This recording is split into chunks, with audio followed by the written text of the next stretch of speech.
وجاء من أقصى المدينة رجل يسعى في صراع الحق والباطل، لا مكان لمتفرج. في جماعة الآن للأسف، وده من الأسباب اللي بتغري أعداء الإسلام لتشديد الوطأة وتشديد الهجمة على المسلمين. اتفرج، يسمعوا الكلام والكفر والإلحاد والضلال والطعن في الإسلام والإيمان والقرآن، ويقول لك والله بس ربنا يعينكم يا مشايخ، ربنا يعينكم، استغفر الله استغفر الله استغفر الله، ربنا يعينكم والله يراجيكم جهاد كبير، استغفر الله.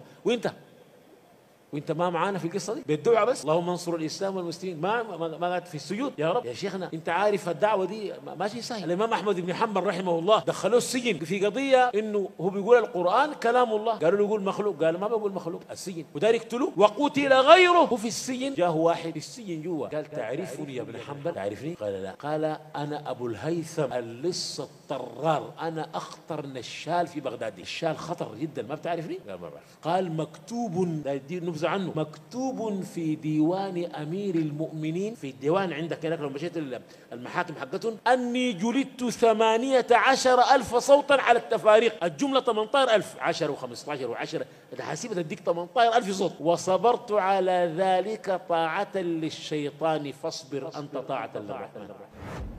حرامي ونشال لكن دينه بهمه. ناس الله يعينكم. وانت الرغيف كيف؟ الرغيف قاعد تقول الله يعينكم تقيفوا، انت قاعد تسبق الناس، والصبح قاعد تفتي نفسك بلاك حي على الصلاه ويغيموها، تقول لك ما في دين بلا عجين، قاعد في الصف ولا بيصلي الصبح ذاته، واذا كوي حريف تصلي جنبه جنب حجر ولا حاجه. دي ايش معنى؟ لماذا دنياك؟ لماذا طعامك؟ شرابك؟ الحياه المتع اعلى عندك من دين الله تعالى. ده زول لكن نصح للامام احمد، شد كده الامام احمد كان يقول اللهم اغفر لابي الهيثم، اللهم اغفر لأبي الهيثم. يدعوا له كثير.